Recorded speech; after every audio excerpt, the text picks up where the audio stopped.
thank you for the introduction. That was fantastic. One of those scenarios where I've never actually felt really, really old, but when they start laying it out linearly, it kind of freaks me out, actually.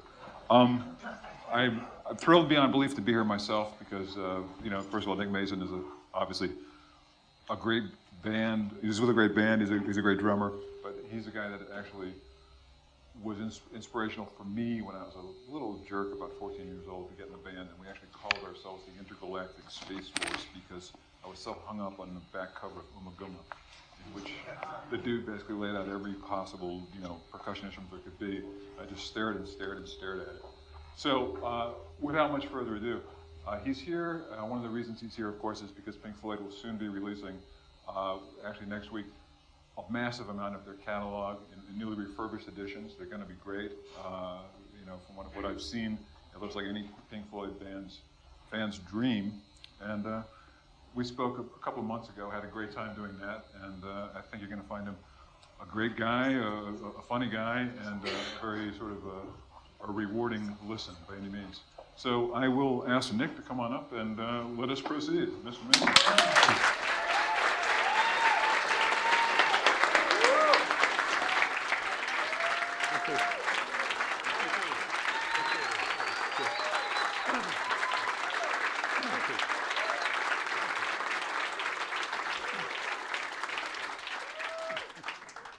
It is indeed hard to believe that you're here.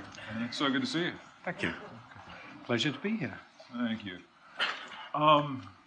Nick, one of the last times I saw you, it was at Capitol Records.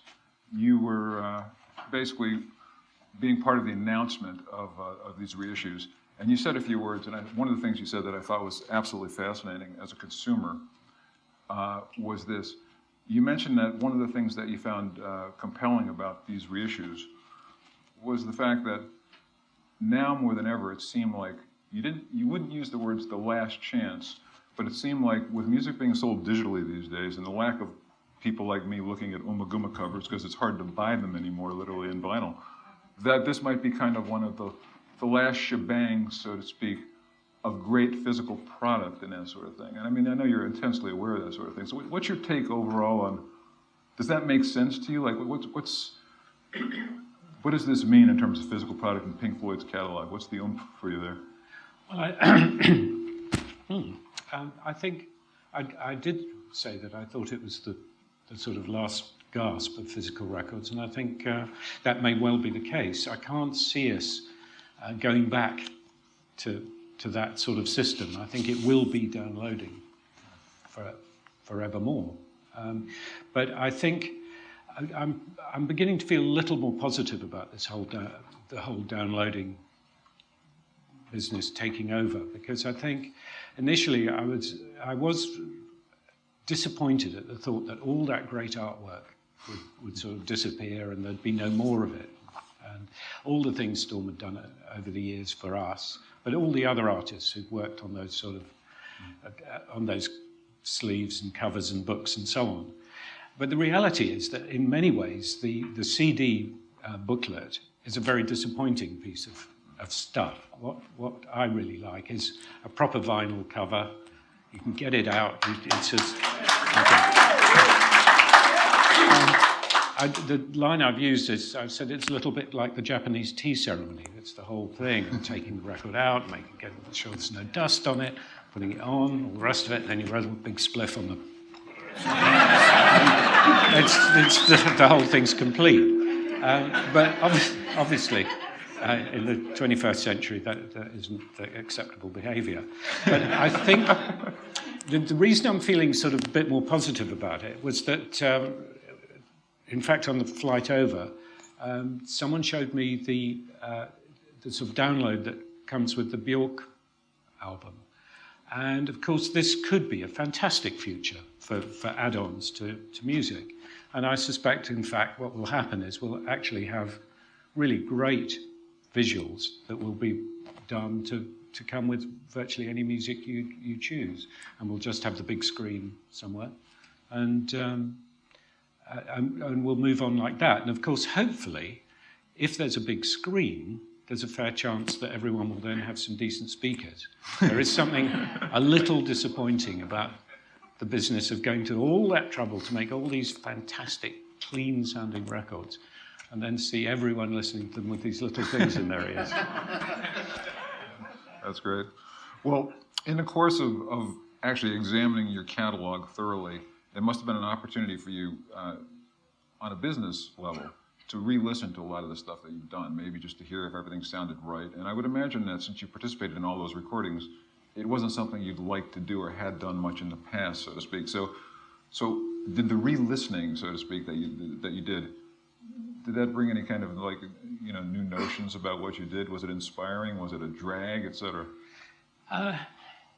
Not a drag, but I have to say I tend to listen to old material critically, and critically of the drums in particular. I'm usually perfectly happy with what David, Roger and Rick did, but I do tend to listen and think, God, did I do that? Why did I do that? Why did I do it that way? And it's interesting because that's the major part. But every now and again there's something where you listen and you go, no, that was good. That really works. And sometimes I think particularly the sort of construction, the overall construction of the record, sometimes you forget how it worked because you do tend to, all too often you hear one of the tracks on the radio or something, you very rarely do listen to, say, Dark Side or Wish You Were Here or anything as a complete piece. I remember when I saw Pink Floyd play in Detroit at Cobo Arena for the Dark Side tour. I was very happy to have seen that. And I remember before that, one of my stereophile friends, we grabbed a Muguma, and back pre-quad even, there was this whole notion that if you took like the right and left output and added a third thing that combined both of those into a third speaker, you'd have like really ultra primitive quad before they called it quad. And I bring that up because people back then were trying to like get the most out of your records, and they thought there were things that were put in the records that were there for them to hear. So I guess the question is sort of with that in mind, did you wish when you heard some of this stuff again that you had the current technology available to you, or do you think that you were pretty ahead of your time in that regard as far as placements of sounds, et cetera? I'm not sure that we were ahead of the time, but I think the last thing we would wish in general is to have the technology that's available now, then, because we'd still be working on Dark Side, if that was the case. There is a big problem with modern technology in that you can save making any decision until right at the end of the record. So consequently, you'll spend so long on the mixing. It's, in a way, I think better to, in many cases, to get on and get records made rather than agonize for too long over it. And that for me is the reason I'd say I don't hanker after new technology in those days. Also, in general, I'm really happy with the sound quality of the early records. It would have been nice to have recorded certainly the earliest stuff in stereo rather than mono. Mm-hmm. But apart from that, no, I'd try and avoid all that digital wizardry. So now I want to ask you to put your ego on hold for a second and kind of think about the stuff you did from a purely critical perspective, if it's possible. You guys played a lot live. I've heard a lot of the tapes that are out there, et cetera. You were marvelous. None of those sets really ever sounded the same, which was interesting because you could improvise, and you often did. So with that in mind, when you hear what you did, or representations of what you did, do you feel like you were an extraordinarily good band, or do you feel like you were kind of sloppy and undisciplined sometimes and the records kind of caught you on good days? What's your take on how you were as a live proposition back, like, let's say, the early 70s? Gifted amateurs.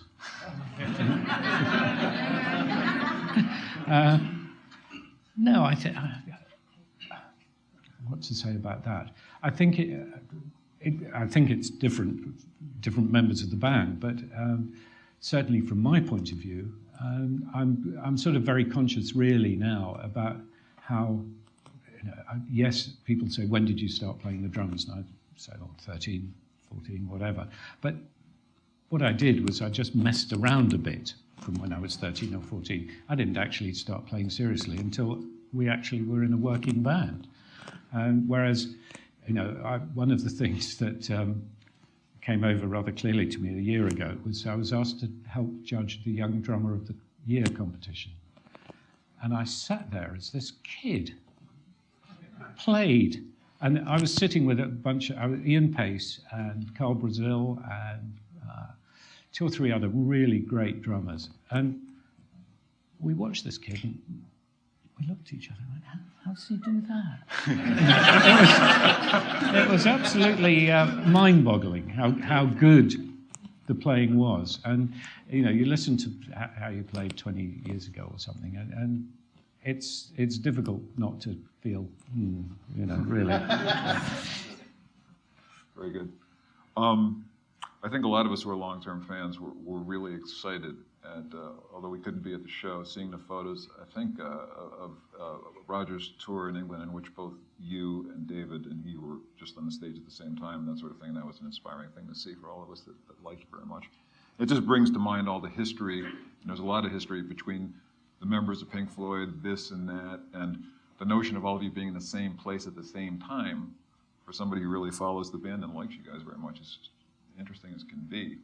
So with that in mind, clearly in putting all of these records together again, you guys either were in the same room or had to have some discussions for the first time in a long time about let's do this, let's do that. What was the interactive process like for you three figuring out what this was going to be all about? Well, it was very civilized and actually quite easy, but actually we didn't spend lots of time in the same place. It tended to be a matter of James or Andy, James Guthrie or Andy Jackson, working on sections and then sending them to all of us and then us all giving feedback. There were almost no disagreements, I'd say, about that. It worked really well. We tended to have very specific criticisms, and it would tend to be something that we wouldn't necessarily agree on it. It would just be one person's view of something, and James would generally take account of that and maybe do a remix and sort of change something. But there were no real sort of, I don't like that, and you can't possibly do it like that or anything. That's interesting. I might just say something about the night of playing at the O2, because it was actually a really good evening. And for me, it was really quite interesting, because, of course, it was the first time I've ever sat in the audience and seen David Roger on stage. And it was I have to say it was a golden moment, because there was... Dave played Comfortably Numb on Comfortably Numb and appeared at the top of the wall.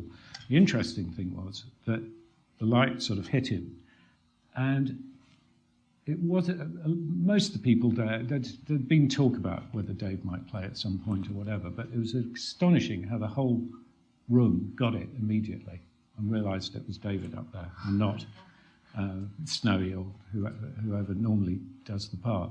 And I really loved it. It reminded me of sort of how important the band is, and how the band does have this sort of special thing in people's hearts, really. And it was a perfect evening for me as well, because I sat through the entire show and then finally went on at the end, tapped a tambourine, and everyone waved and shouted. And I thought, that's the career I'm looking for.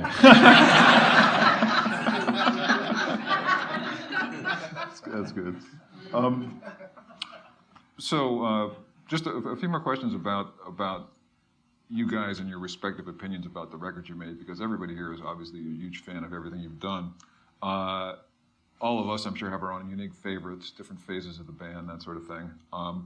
Do you find that when you must talk about what's the most important and most relevant Pink Floyd projects, you all tend to agree? Like, do all of you, for example, think that Dark Side was really it?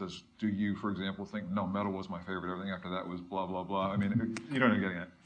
Yeah, I think, well, I suppose the best thing would be to suggest it's a little bit, each album is like one of your children, and you tend to, you have affection and rage.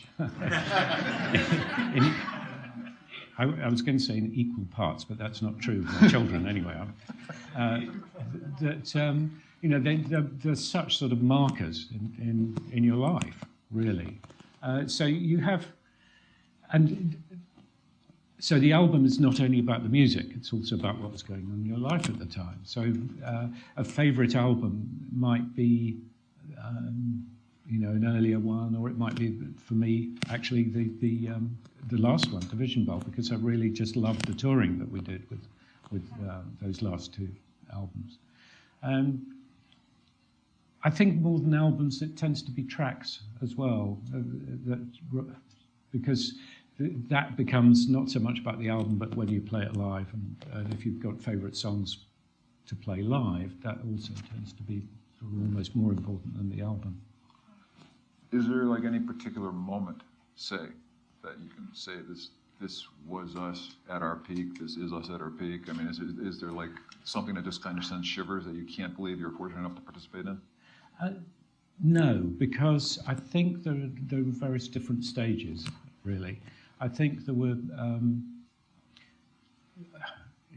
almost working through the albums, there were moments when doing Piper at the Gates of Dawn, where you're actually suddenly thinking, we are in EMI, we are, the Beatles are down the hall, we're doing this, you suddenly felt like you were professional, and that's, that for the music industry is quite a sort of golden moment. But then there were moments doing Saucer where, again, we would sort of re-energize really after the sort of really the real difficulties of Sid and Sid leaving and the sort of pain that there'd been really trying to work with Sid when he didn't really want to be there.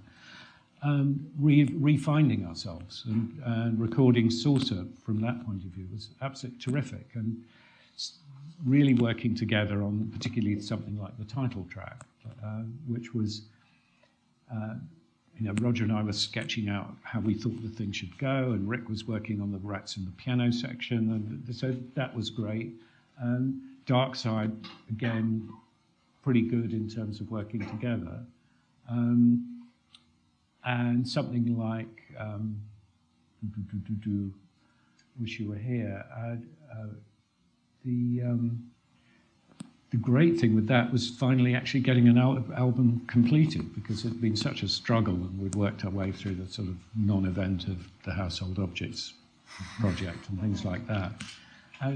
As I say, each one's sort of different and has elements to it that you remember affectionately. Well, the Household Objects thing is an interesting point in that we remember, if we're fans, what that was supposed to be. And in this world of reissues and box sets and newly digitized versions, you always think, oh great, here come a bunch of unreleased tracks and that sort of thing. Was Pink Floyd the type of band that it actually had a lot of unreleased material to put out, if you know what I mean? And with that in mind, how do these new reissues kind of deal with that? Well, in a way it's a problem, because it would have been great if we had got lots of unreleased material. But the reality was that we were rather good at housekeeping. If we didn't use it on one record, we'd use it on the next. And the things that, the only things that were left sort of in the vaults or in general were things that we were just deeply ashamed of and just didn't actually want to ever see the light of day. And so, unfortunately, I mean, it would have been great to have had all sorts of things to bring out, but we just don't. We didn't. I think, well, every scrap of Dark Side of the Moon is now available in the new immersion version, and I sort of wish to be able to promise everyone that we will never release yet another version of it after this.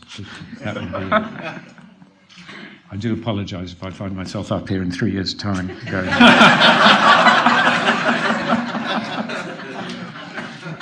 That's great. Yeah, it's funny because I know that the first two Floyd albums came out in mono versions, and the fans grabbed those right away. But I don't really hear too much hubbub. Maybe I'm completely out of it about a mono version of Dark Side. Does it exist? Well, it was worth talking about doing a complete set of 78s. Very good. But along the same lines, is there one thing? I mean, it's sort of like a bastard child recording that never really found home, but now finally might see the light of day that you feel good about now with these reissues, et cetera? Well, I think there's something like the '74 Wembley show, which wouldn't have seen the light of day in a previous world, simply because we've been able to use modern technology to clean it up and make it good enough. So I suppose that would qualify as something like that. I mean, the specific example on that is that there was a faulty, as far as I remember, there was a faulty microphone on one of the bass drums, and so it was either cutting out or making weird noises or doing something horrid. And so, but that's the sort of thing that we could repair with digital technology, and we couldn't have done that before digital music. You mentioned before the early days of being in, I guess, Abbey Road Studios, or at least saying, I can't believe we're in EMI, and Sid. And now Sid is obviously a massive figure in the band's history, and has not been represented too well in terms of their overall catalog, just because of the way things worked out. As a friend of his, someone who's had known him for years, is there an aspect, especially of him, that you know, knowing him very well, that the recordings themselves perhaps haven't really illustrated, if you know what I mean? In other words, most people that know Syd Barrett know the Pink Floyd records that he's on, the solo albums, and not much more but the mythology. But you're a friend. I mean, is there anything you can tell us that might be enlightening here? Well, I think in many ways I'd say that the music expresses an awful lot of Sid and a lot of the qualities. I mean, the sort of saddest thing about it was that when I first knew Sid, and I have to say I was not as close to Sid as the others, because particularly Roger and David had been childhood friends, and I wasn't at all. I only met Sid when he came up to London to go to Camberwell Art School. But he was such an outgoing, such a easy guy to get on with when I first met him, and that's one of the saddest things. I mean, well, frankly, Roger, from the moment I met Roger, was always a very, very difficult person, and he does claim he's mellowed, but this is still under debate.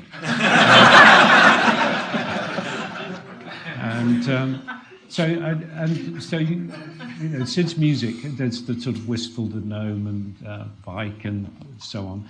And then I think the really sad Jug Band Blues from Saucer, which is really his sort of farewell. As I say, in terms of, it's a really sad story in a way, because it is about someone having a breakdown. And I mean, I've talked about this a lot in the past, but I think we still live with a bit of guilt about it all, because I think, being wise after the event, we should have comprehended what was going on and realised that actually Sid was really unhappy being in a commercial band, and really this was not the way he wanted to go. And I'm not sure it would have changed anything, but it would have probably made his life easier, well, and ours. Actually, related to that, when we last spoke, I asked you this because this was like one of those things I always wanted to ask somebody like this. I think I was like in 9th grade or 7th. No, obviously I was really young. I had a paper route. They were in America. They were playing an afternoon TV show hosted by Pat Boone, the Pat Boone Show. Okay, this is true. And then, that I was like a little kid, and they had H.P. Lovecraft the week before. I said, "This is great. These bands are on TV. How?" Because the radio never played them. So I got my chance to see Pink Floyd. And, I was really saying, oh my God, look at this. So what I remember, and the reason I bring this up is Pat Boone, we know Pat Boone, right? He's the nicest guy in the world. And what he would do is when the band played, when it was over, he'd come up and talk to the band. And there at the microphone was Sid. And I do remember that he went up to Sid and asked him like a normal, genial Pat Boone kind of question. And I'm not going to, now you were there. Sid just stared at him and didn't answer, and there was like dead air. And then he asked him another question, and there was more dead air. And I was like going, "This is great." So what happened there? And then tell me how that works. Yeah, it was pretty well as described. It was truly frightening, because everyone saw Pat advancing on us, and there was a real shuffle to try and get Roger in front of Sid. So that, but of course, Pat had sort of seen that Sid was the singer, so that's who he was going to talk to. And Sid did finally say something. I can't remember for the life of me what he said, but it was something that was fine. But it was okay. And then, in fact, what happened was that in the great tradition of American sort of talk shows, all the other guests immediately sensed that there was an opening for them to get something out. Was it George Jessel who was on the show? But they all realised that there was a gap and they could fill it. That's great. Well, thank you for clearing that up. That was always really good. It's funny what stays with you over the years. Going back to the dark side, which you've already kind of made reference to as like how many times we'll be back about that. But because of that very fact, because of the fact that most people that really like that record like it so much they own it in a variety of configurations and that sort of thing, what I would ask is, when you made that record, did you even have an inkling that it was anything other than just the next step in Pink Floyd's making records? Did it mean anything special to you at the time? I think the answer is that we knew we'd made the best record so far. We were conscious of the fact that this was a step forward, that it was much more sophisticated. The fact that the way it was constructed, there'd been a lot of thought into making it, and it was an early concept album. And so that was very relevant. The way it was sort of cross-faded and linked and so on it felt quite sophisticated. Having said that, I don't think any artist in his right mind you, there aren't very many who are in their right mind, but if we accept that, would be able to say this album is going to be a hit. You make the album for yourself, really, and then you hope to hell that the public will like it and the record company will get behind it. So there is no guarantee, however brilliant you think you are, that record will sell. So we certainly had no idea that it was going to be that successful. And of course, no one in a million years would have dreamt that the record was going to be on the Billboard charts for 1,000 weeks or whatever it is, because that hadn't happened. That would have been trying to, in the 15th century, work out that electricity was going to be invented. It's a sort of some way on. Very good. So that album, its cover is iconic. There are records out. There's the Dub Side of the Moon. There's a whole bunch of things related to that record. It's become so much part of culture. There's Lazarium shows that make lots of money every week, I'm sure. I hope you get some. Basically, okay, playing that. There's the famous, and I can't believe I'm even asking this, but you're here, so I'm going to ask you the famous thing about the Wizard of Oz and and putting the Dark Side of the Moon on simultaneously, right? I mean, okay. I'm not going to ask you, is that true or not? Okay. I'm prepared to sit here and make some incredible invented story about Judy Garland being in the studio with us and, singing the songs. And then we had the Tin Man, and then there was the Lion, and, but my question is, what is it? Why did that take over everyone's consciousness for like 20 years? Because some maniac somewhere sat down and, are we talking about the Wizard of Oz, some maniac must have fiddled around with the soundtrack and the film and thought, this sort of works. But having said that, I mean, there is no doubt that one of the extraordinary things is if you feed someone some visual imagery and play them some music, you can really lock the thing on. And I mean, it's really amazing. You can take what would appear to be the most unrelated piece of film and play some piece of music to it. Once you've seen it, very hard to put other music against it. I mean, one of the worst things about doing film scores is that the director will almost certainly have been running the film with some piece of music that he likes before you get a chance to work on it. And forever after, he's always going, well, can you make it a bit more like whatever it was that was playing there? It's really difficult. It just locks in so quickly. It's interesting. I do remember seeing a few Pink Floyd shows where you obviously had movies playing like this, and now I'm confused whether this was a Floyd show or a Roger show. There was some movie, Welcome to Blood City. I don't know if it was some Western that was futuristic. But the point of it all is, you're quite right about it locking in the visual imagery from that point forward. And I mean, it's one of the reasons why a lot of people don't like music videos for that very reason when you get down to it. The fact that... I mean, because there's certainly that thing about a piece of music being something where you can use your imagination and draw your own conclusions and paint your own pictures in your mind. I mean, the ultimate piece of music and film is The Sorcerer's Apprentice. I imagine you've all seen it, but those brooms have ruined so much music for some people. That's good. Well, so now that record became the phenomenon it was, and it was a turning point on lots of different levels. And that happened, and now when people talk about you, they talk about you being a famous drummer and a guy that owns 40 incredibly expensive cars. I mean, life changed, and I don't mean that in a capitalistic way, but what I mean is that things had to have changed internally. From a career standpoint, you probably said, let's take a while before we put out a new record because we've got a lot to promote. Maybe you didn't hang out with each other as much as you used to because you didn't need to, because you're buying estates off who knows where, et cetera, maybe not. But tell me, in day-to-day terms, how did things change for you right during that period and after it became a success? How did things really change? Well, it didn't change that quickly, of course, because actually, while Dark Side was sort of beginning to really go up the charts, we were actually touring in America. And you're much more involved in the touring than you are. Someone comes up and says, hey, great news, your album's #1. You go, that's terrific, but we're off to Dallas tomorrow. And, and schedule rather than in the private jet. So actually that takes up a certain amount of sort of working time. But of course the other thing is, it's of course money changes things, changes lifestyle and all the rest of it. But actually it's probably secondary to the fact that we were all growing older and growing up. And so by the time Dark Side came along, most of us were married and most of us we had children.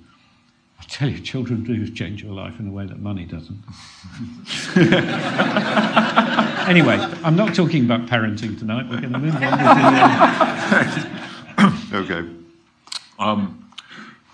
So I now go forward in time to another time I saw you, and I was very happy to be able to see this. This was at the Nassau Coliseum in New York when you did a performance of The Wall out there, and that was wonderful to see.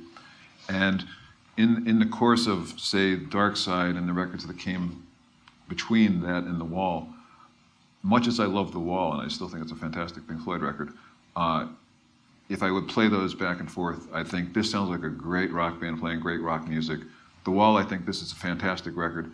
It's almost like music theater, or it's a theater presentation. You're a drummer, you probably never played the same notes twice and stuff like that, but I wouldn't be surprised on a record like that, towards that phase of the band's career, you kind of really had to try to do that nearly all the time to keep time and stuff like that. So did you feel that too, and was that something that you didn't care about, didn't like, etc.?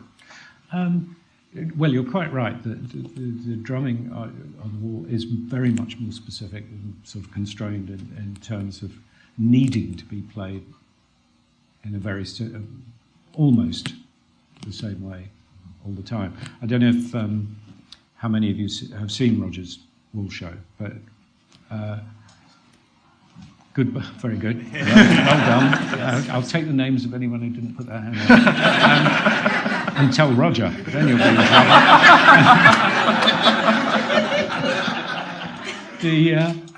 trouble. What was interesting was he'd taken the record as the sort of blueprint for it, which well, I'll see him next week. I was going to ask him about it because I think if I'd got Graham Broad playing drums for me, I'd probably let Graham sort of do, modify the parts slightly in terms of some of the fills, but he actually stuck very, very accurately to the record. In fact, I really quite enjoyed it because in a way it's another discipline, and I quite like that thing of, sometimes playing in a much freer style and sometimes having to do it and get it absolutely right. And certainly on other occasions when I've worked with other people, I really quite like that thing of where maybe the music does need to be very specific and very accurate. I mean, you're absolutely right. It is a sort of musical show rather than sort of. It has well, Roger's version has no freedom in it because everything now has the technology to keep it right. I mean, when we originally did the show in '79, we actually had to build in little sections because, of course, what would happen is there'd be a problem with the wall building, and suddenly we needed, another. Well, it's going to take another 30 seconds, so we're going to have to do another 8 or 16 bars or whatever. And so we'd just have bits of music that would just get slotted in to carry it along. I remember, speaking of technology, the time I saw you on the Dark Side tour in Detroit. I guess during the performance of Careful with That Axe, Eugene, there's that climactic point where, and I think back then, this is going back to, 73 or 72, whatever, there used to be an early effect of explosions on stage. And in Detroit, this is no lie, this is so weird, there was an issue because apparently there was a double load placed because one of your road crew did the wrong thing and that sort of thing. Okay, and a lot of us in the audience who were very young and in college and were like a lot of Pink Floyd's fans of the early 70s, if you catch my drift, we're sitting there going, this is great. And all of a sudden the explosion happened and we were saying, that was like really loud, dudes. Okay. So the point is, I would imagine there were gaffes on occasion, like I think that was a gaffe. I hope it was, or else, or the wall thing that you mentioned before. That was an incredibly high-level technology type show for 1979. I mean, yeah. Well, it's an interesting example, that one, because there's a big difference. The wall, putting an extra 8 bars in is one thing. What happened at the Cobo Hall was unbelievable. It wasn't a road crew's fault, actually. What had happened was there was a bin which had a flash pot in it. And the bin was held down with a stage weight, which is a piece of iron, really. And the flash pot went off on cue and superheated the stage weight, which had an air bubble in it. So this thing went off like a bomb. I mean, it was unbelievable. And bits of shrapnel flew around the auditorium.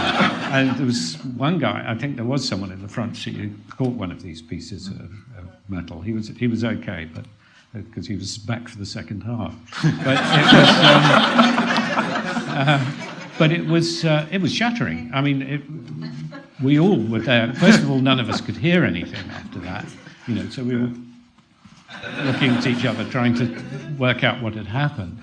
And it had also blown out nearly all the speakers on stage. So there was just a lot of sort of hissing and crackling and so on. That was a big one. Well, you should take comfort that all of us said to each other on the way out, that was the best show I've ever seen in my life. Well, and I think we came off stage going, I think we got away with it.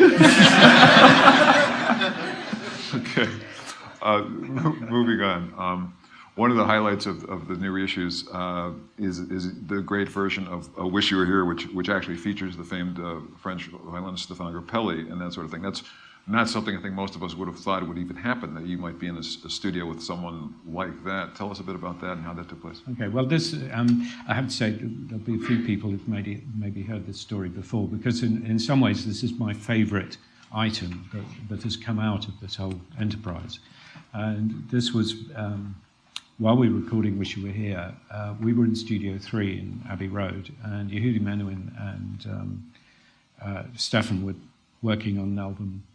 And I actually went to the trouble of finding out what the album was that they were working on. I, of course, can't remember now.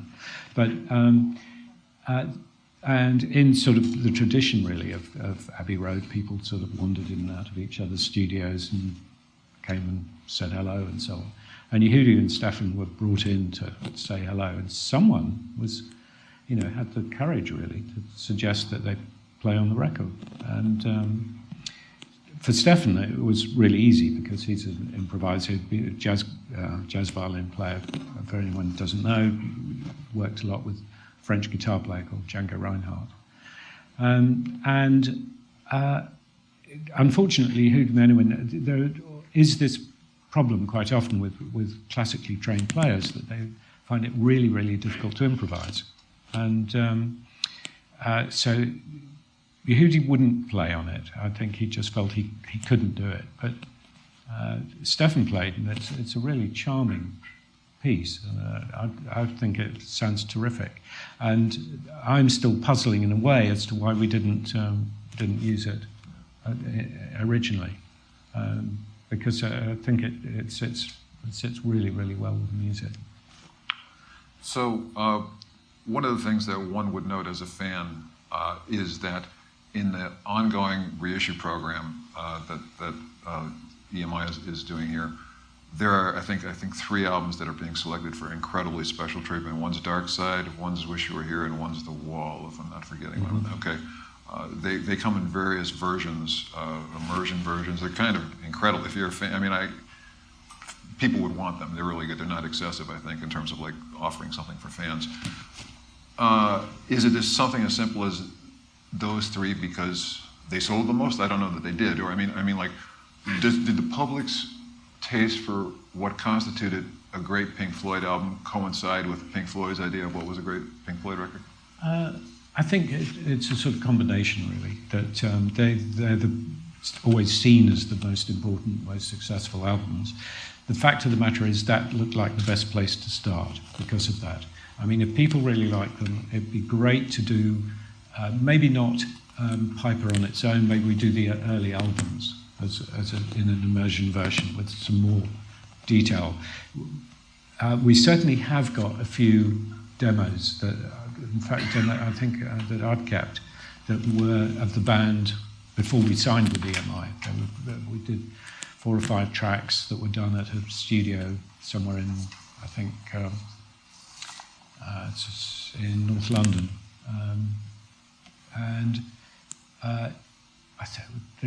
We used them as sort of demos for things like, Battle of the Bands type contests, all of which we lost horribly. But they've lasted quite well. They've Syd Barrett songs and 2 or 3 Syd songs and a sort of blues thing as well. And it'd be nice and fun to put some of those sorts of things out. And as I say, I think they might not justify a sort of 5-album set on the first one, but we could combine maybe all the early 2 or 3 early records and see what else we could find to go with them. So now I've been told that within the next week or so, and this is really fortunate for you guys, that I think you're on the cover of Rolling Stone, and there's a big story about Pink Floyd, and it's fantastic, and it's just one of the many, many times that you've been in the public eye. There's books out there, including one that you've written, and he's going to sign afterwards. But you've been so written about and historicized, even if you don't want to read it because it drives you crazy, is there anything that people haven't gotten properly about Pink Floyd, if you know what I mean? In other words, is there an aspect that continues to be misunderstood, that you don't care too much, but it still sort of bugs you that people think that this happened or that happened? I don't think so. I mean, I think you're right. We've sort of been through a lot of press and a lot of writing and so on. I mean, eventually you begin to feel like a sort of stately home. Visitors walking around you. It's a curious thing. I don't think so. I mean, I think we didn't. I suppose certainly for a long time, I think we did rather minimal press and PR, and I think that was the right thing to do. And I don't think, at the end of the day, it all stands or falls on the music. And do any of us feel deeply misunderstood by you lot? I don't think so. I think I have no special message to bring you, Earthlings. Okay. Nick, just a few more questions before we turn it over to some audience questions. Something I didn't ask you that I wouldn't mind hearing you speak of for a minute, and that is, you obviously, I don't want to say you had any free time to speak of at all, but like you did some interesting stuff that was not Pink Floyd related, that involved producing an interesting array of albums. Like one of my all-time favorite albums is Robert Wyatt's Rock Bottom. Produced that, it's a masterpiece, it's fantastic. Then you went, I mean, I'm probably missing something, but then you produced a record by The Damned, not exactly what you think of when you think of Pink Floyd or Robert Wyatt, for that matter. You've made a record, Fictitious Sports, which is with Carla Bley and Terry Adams, a great record. Okay, thank you. It's a great record. And then additionally, you did a record with, is it Rick Fenn or something like that? Fictitious. Okay. Anyway, the point is, you did a lot of those things. What did those things offer you? Why did you do them? I mean, that's an interesting phase, and nobody really gets a chance to talk to you about those. I think almost anyway. In some ways, I've had a rather sort of sheltered life. You know, being in one band for 40-odd years, there's a limit to how broad that is. And I think if you are, you know, if you're a musician, one of the great things is to be able to work with other people and learn more. And from that point of view, in terms of production, I absolutely loved all the records I made. I mean, the Robert one was probably my favourite because I'm very fond of Robert anyway, and the way the record turned out, I was really proud of, and it was an opportunity to work with a whole load of musicians who I ended up, in some cases, working with again. But The Damned, which was an extraordinary record in a way, because what actually happened there was that The Damned had approached our publishers to see if they could get Sid Barrett to be their producer, which would have been really quite exciting. And that was out of the question, so I got asked if I'd do it. And I learned a lot and I enjoyed doing it. I think unfortunately, The Damned don't feel the same way, because they were in the middle of having their musical differences. And really, I mean, so I was actually trying to produce two bands at once, you know, where half of them wanted to do one thing. Dave Vanian and Brian wanted to do one thing, and Rat and the captain wanted to do something entirely different. So it was not an easy period, but at least it didn't last very long. You know, the great thing with them was, you know, I can remember saying to the captain after he'd done 2 takes of something, saying, "It's good. You know, do you want to run it again?" And he went, "Nah, that'll do." That's and great. you know, you have to go, "Yeah, okay, then let's move on." Okay, so now wrapping up with the Floyd aspect here. If you're having dinner with someone that you know, and the conversation gets a little loose, and somebody, I doubt they would, but if they casually employed the cliche of the glory days of your life, the Pink Floyd's glory days and stuff like that, that's a kind of a loaded term in and of itself. But if someone did say that, when would that be? Well, I think it comes back to the sort of, you know, when, which period did I like best or whatever. The answer is there isn't a clear designation, you know, because again, just that whole thing in the very first year of the first year with Glory Days in a way, because suddenly this I can't overemphasize how special it was to be a working band and to actually have people paying you to play, even if they sometimes didn't like it. I mean, it was, which did happen. That was really special. But then, right at the other end, there were the stuff, the Division Bell, and the tours with Dave, which were terrific because of the opportunity to play enough to get better. I mean, for the show to get better. And you know, the big regret I say big regret. When I look back, I think what's a real shame is that we didn't tour things like Dark Side for longer. I mean, being in hindsight, what would have been great would have been when Dark Side was released, we should have taken the next year just to tour the show. But we were so it was understood that what you did was you went back into the studio and made the next record. Well, actually, we hadn't got anything ready to go. We should have just said, no, we're not. We're going to take a year off and play some more. And I think we'd have then, when I say developed, I think we'd have developed the show further, which would have been a nice thing to do, and hopefully would have filmed it, which, you know, one of the great regrets now is we have no film of any of the Dark Side shows. At the time, they were fairly groundbreaking. we had crashing planes and lasers and film and all the rest of it. Loud And I'd explosions love on to have stage. lived it now. Some loud explosions on stage. Loud explosions. Go ahead. Bang.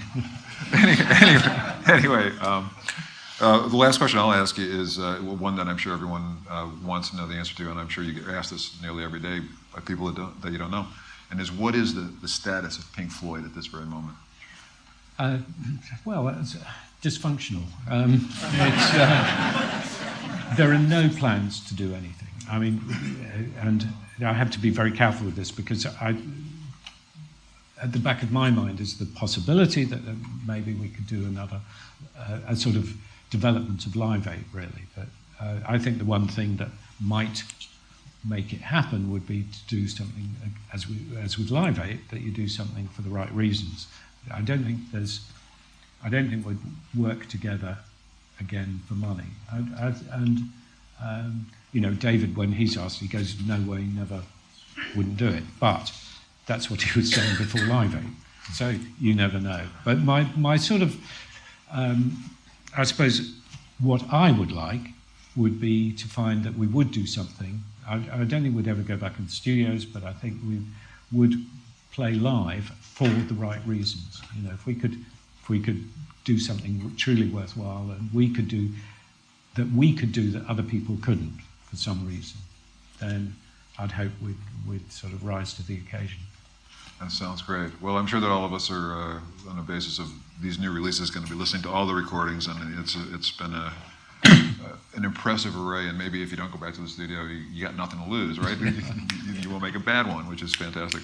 Why don't we now? I'm sure there's some questions to be had here. Let's see. I want to go first with the guy behind the guy in the white shirt because his was the first hand I saw. So could you stand up maybe and say your question?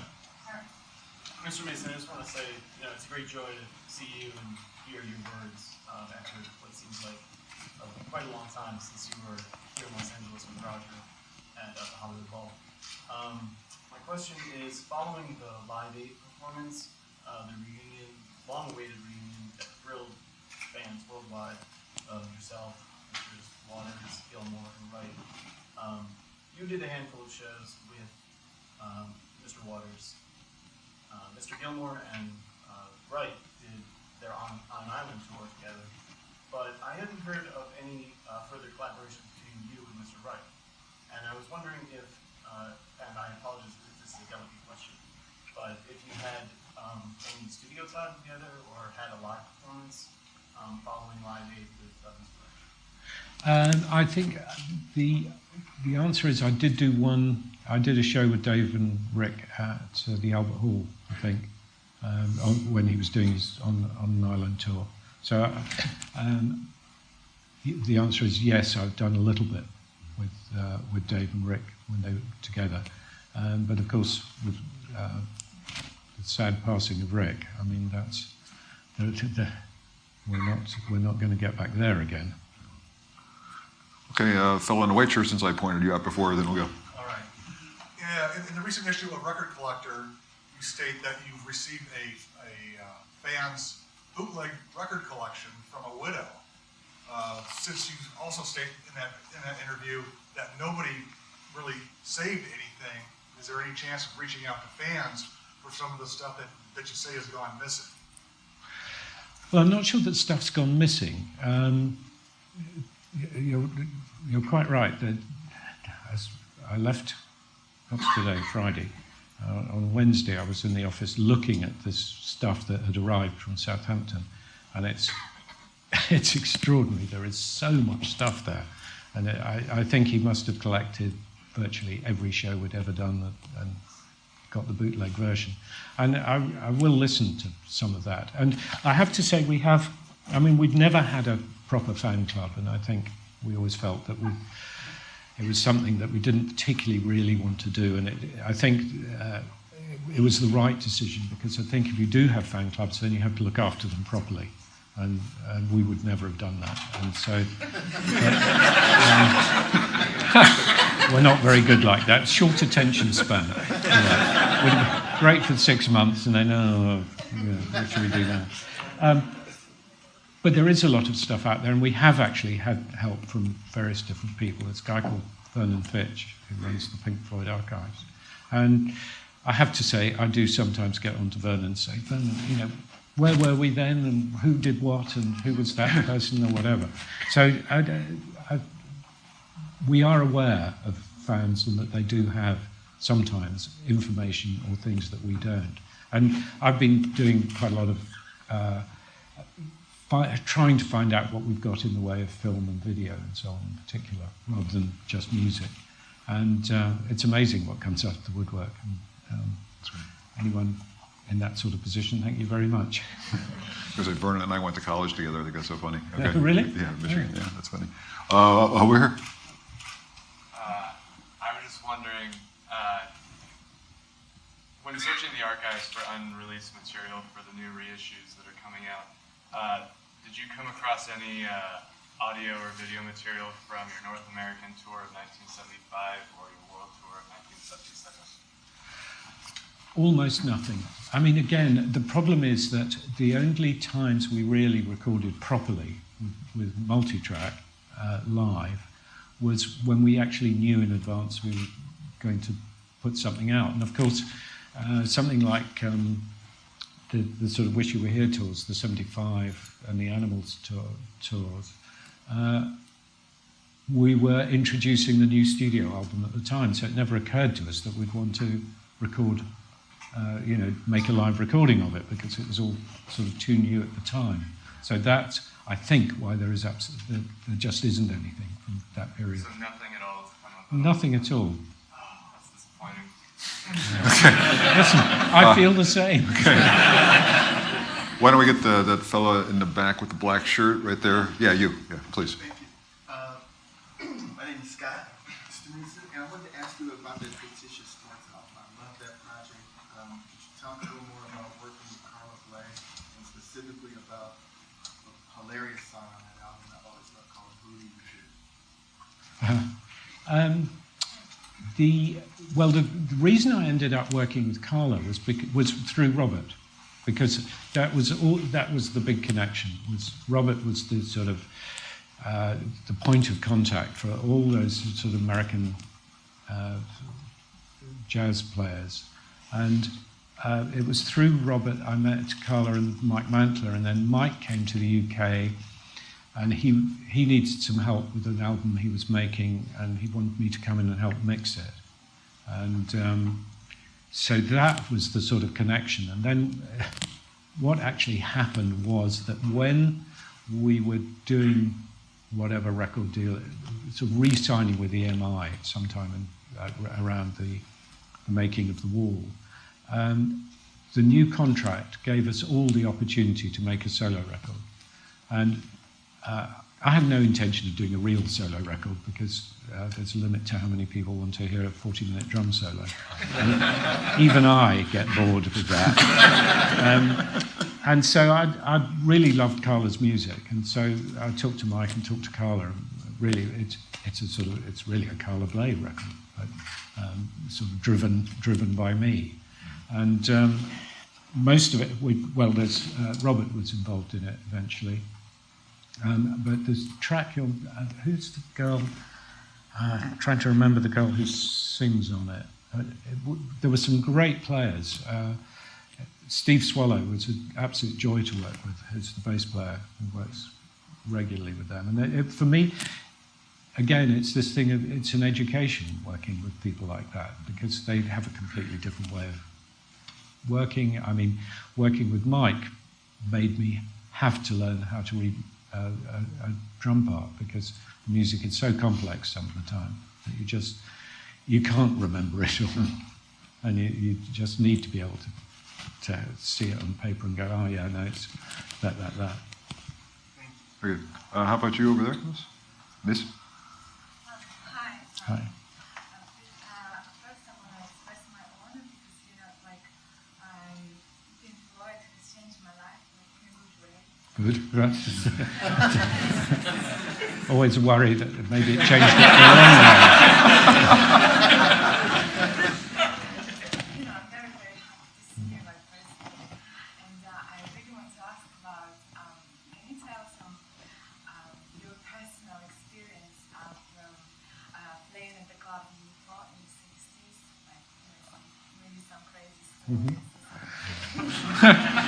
Crazy stories. Beg your pardon. Well, the UFO Club was interesting and actually very sort of critical in our development. I get the impression a lot of you know my entire life story backwards anyway, so I'm not quite sure how much detail to go into. But when we started, we initially played at a place called Paris Gardens, but from that, we started to get a regular booking at this club called the UFO Club, which was the beginning of the sort of London Underground, the equivalent of Haight-Ashbury, and it was, for us, it was the real launch pad. You know, EMI heard about us playing at UFO. People came down to see us. Paul McCartney came to see us there, which was the sort of ultimate honour. And and it was interesting because it was not only a sort of music venue, I say venue, no, it wasn't only a music sort of occasion. It was all about this sort of idea that this was, so there'd be poetry readings, and there'd be some dancers, and there'd be other things going on as well.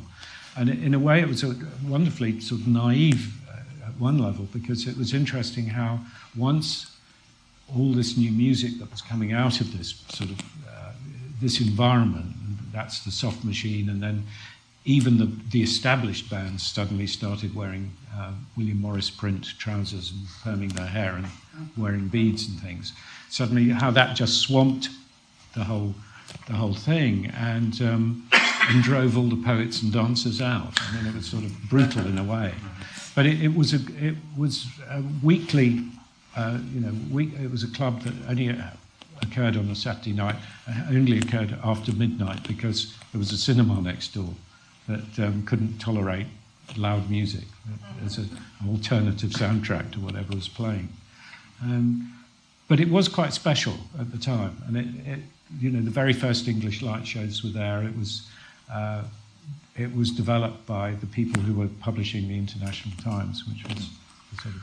Didn't I see there's a DVD, a movie called like the Dream, Technicolor Dream, or whatever like that? No, you were interviewed in it, right? That was different. Yes, there was a film that was Let's Make Love in London. No, that was Tony Palmer, or maybe there was a film related to UFO.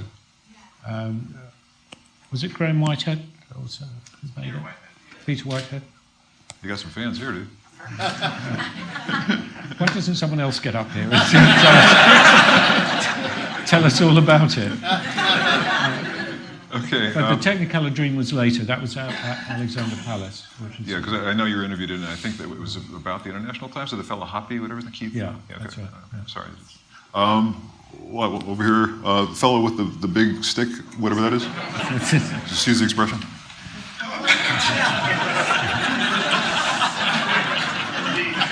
Here's someone whose life has changed in a bad way. Which is why he's waving the stick. I think the song Point Me in the Sky is not as bad as Roger wants to say. It's one of the early good ones that never quite made it out. But the question I have, The Great Gig in the Sky, was that written for Claire Torrey, or was it written and then you were looking for a singer to try to fill that one? And one quick one, which is a yes or no, how did you come up with all those beds for a Momentary Lapse of Reason album? And who had time to put them on that beach? I don't think a yes or no answer covers that one. That was definitely Storm who came up with that. And Storm is very good at finding very cheap assistants. Most of my children have worked for him at one time or another. Not an optical illusion. Those are really all those beds on the beach. Yeah, this is even then was before all that digital Photoshop. Claire Torrey? Claire Torrey. Well, the good news is that to some extent that question is answered with the new immersion version of Dark Side, because there's some tracks from 1972 played live, which include Great Gig without Claire and with a completely alternative part on top. And Claire was very much a sort of I won't say an afterthought, but it was very, very much part of the studio development of the record. And she was brought in by Alan Parsons as a suggestion. It was a pretty vague brief even by the time Claire arrived in the studio as to what we really wanted her to do and what we were trying to achieve. I mean, I think probably all of us had a slightly different view of what was going to go on it. And Alan got it right by bringing Claire in, who did really a definitive job on it. Thank you. We have time for one more question, and then we'll move on. So this guy's got such a grin on his face. Okay, you're so eager. Please, ask your question. Yeah, so when you were playing with the live Pink Floyd band, did you prefer playing with Gary Wallace or Willie Wilson? Good question. They were so different. I mean, the thing is, the stuff with Willie was the wall. So actually, we were playing a very, very specific part. The good thing about working with Gary is he's a very, very good player. And actually, I learned a lot from Gary. And whereas Willie was great to play with, he's a very good drummer. But Gary is technically is really something else. Very good. Folks, thank you very much for coming. I just wanted to let you know that Nick will be outside signing his book and just, answering questions, I'm sure. And you can thank them yourself, but thank you very much for taking the time to come here.